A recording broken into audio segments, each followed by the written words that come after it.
My brother Alexander and I were not native-born of Sesqua Valley, but we had dwelt within her haunted shadow since infancy. We knew her well. Her supernatural ways were as normal to us as if we had been her congenital offspring.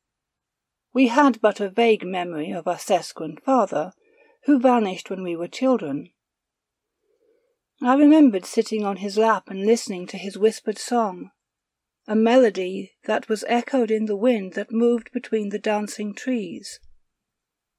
There are times, now, when the wind blows above me, that I hear my father's voice. I know that he is not far. He watches from within the secret realm of the valley. My brother had always been a wild, unruly beast.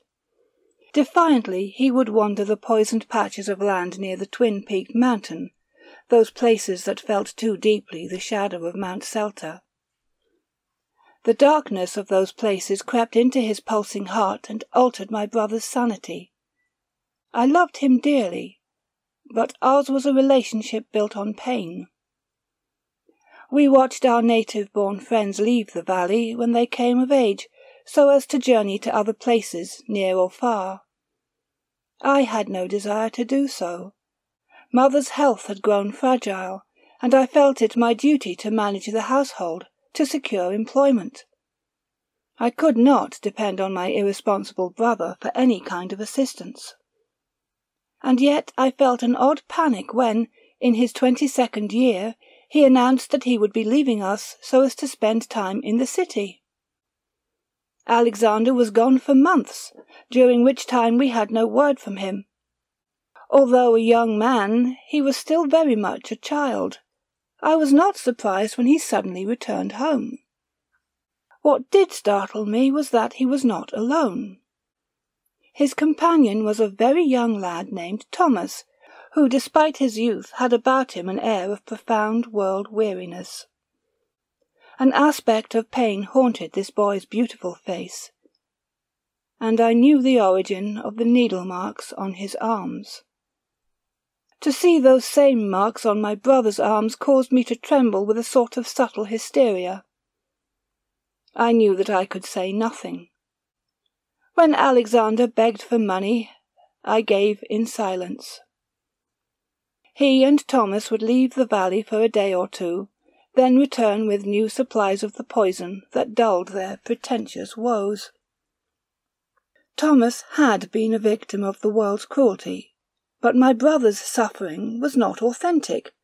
His madness gave him no pain. He was merely playing a part for his beautiful young lover. But Thomas was not fooled. He had lived too long among the genuine victims of society.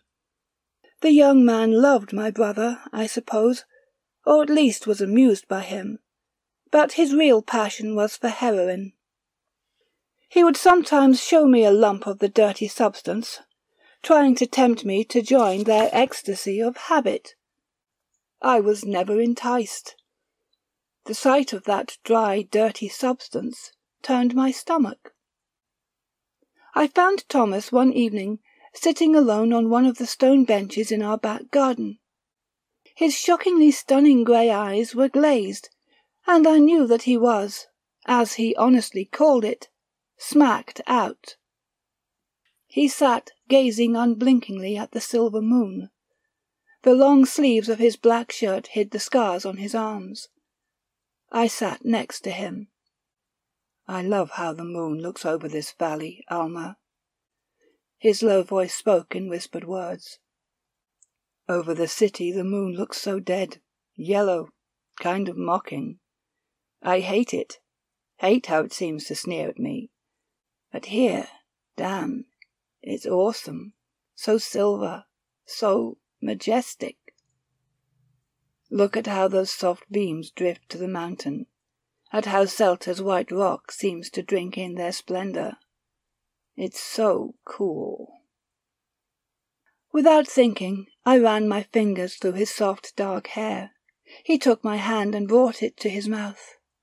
I trembled at his tender kiss. "Your brother's crazy, Alma." I sadly smiled. "I know." He shrugged. "It's cool. I like crazy. I like Alex. He's added an element of interest to a nothing life. Funny, though, how I can't shake off this sense of doom." I took his hand and brought it to my mouth, kissed the stains on his fingertips. "Not to worry, Thomas. I'll look over the both of you." Yet even as I spoke the words I felt a chill of dread, of uncertainty. I too had felt a sense of foreboding. A few weeks later the disaster struck. I heard from my bedroom window someone weeping in the garden. Looking out, I saw Alexander bending over the body of his friend. I fled my room and rushed to my brother's aid, but he pushed me violently away. I sank to my knees and stared at the pool of brown vomit in which the dead boy's face rested. My bones began to shake. I opened my mouth and joined Alexander in his woe. We buried Thomas in the cemetery where outsiders to the valley are interred. Alexander seemed lost and more unhinged than ever, and I realized for the first time how much his love for the young city boy had meant to him. Alex began to spend much time in the old brick tower in which natives of Sesqua Valley keep an amazing library of arcane lore. Against better judgment, I stepped into the tower one moonless night. I could hear my brother's uttered chanting. I found him sitting in a circle of candlelight, a book of magic in his lap. I watched as he sliced with a ritual knife the flesh of his palm, forming into the ripped flesh an alchemical symbol that he copied from a chart in the book before him. He seemed not to notice my presence. Quietly I knelt beside him, understanding the heavy glaze of his eyes. His thin lips were twisted in lunatic mirth. Sliding yellow eyes so as to glance at me, he stupidly giggled and waved his wounded palm before my face. "What are you doing, brother?" He brought his blood-stained hand to his mouth, kissed it, and smiled at me with crimson lips. "Thomas," he croaked in a low, dry voice. "Thomas, Thomas, Thomas." I slowly rose on shaky limbs and vacated the tower. Leaning against a heavy tree, I wept in darkness. From somewhere in the shadowed valley I heard my father's whispered song. Upon reaching home, I found Mother on the living-room sofa, fast asleep with an open book at her side. I took the book and closed it, found a blanket and covered her frail form. Alexander began to sit in the garden at evenings, knitting needles in his hand, a ball of yellow yarn in his lap. I could hear his whispered mantra carried to me on the evening wind. Occasionally he would stop and dig with one of the needle's points into the symbol carved into his palm. He would hold the palm to moonlight, bring to it a strand of dark hair. I watched as he drenched the hair with his gore.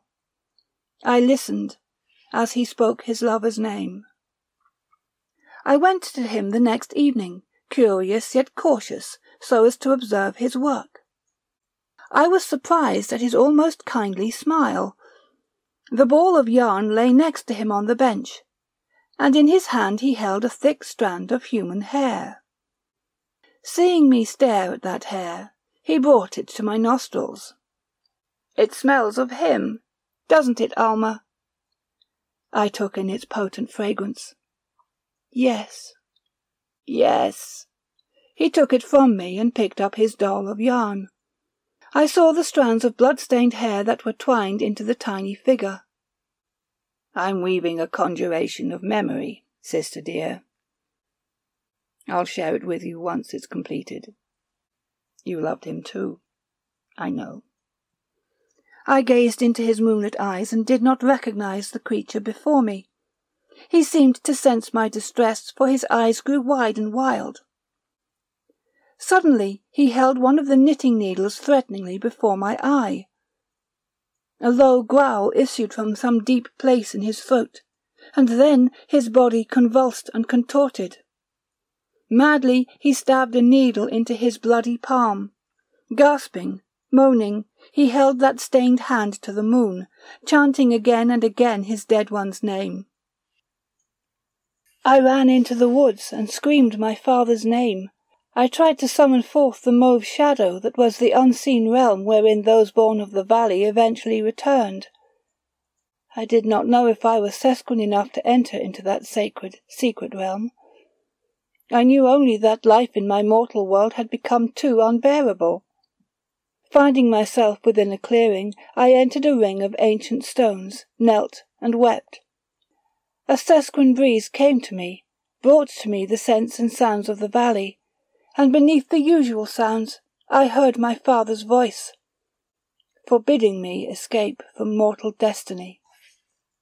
I clawed into the sod and screamed, and blended with my frenzied grief was another scream, in a voice I knew. Trembling, I rose. Slowly I returned homeward. Entering the back garden, I saw the still body that was sprawled on the ground. I knelt in wind and moonlight beside my brother's corpse. Oh, how chilly was that wind! How morbidly frigid that moonlight! Gently I removed the needle that he had insanely thrust into his throat. Beside him lay the small yellow doll. It writhed in silver moonbeams. With one woven paw it weakly held the other knitting needle, which it clumsily tried to thrust into its arm. Bending to it, I gently took it up. Bringing it to my face, I tenderly kissed it. I took in its smell of blood, of Thomas, of magic. Yes, my brother. I too had loved the city lad. And so I took up the knitting needle that I had pulled out of your neck, that implement with your blood upon its tip. I held that needle to Her Majesty the Moon, uttered the words of wonder that I had learned from listening to you. I thrust that needle into my palm and etched thereon the arcane symbol. I held my dripping hand over the doll of yarn, pressed into my liquid essence the needle's tip. I touched the blood-stained needle into the thing of woven yarn and dead man's hair, that thing of occult sentience that I would nourish lovingly for the remainder of my sorrowful life. Thank you, Wilum.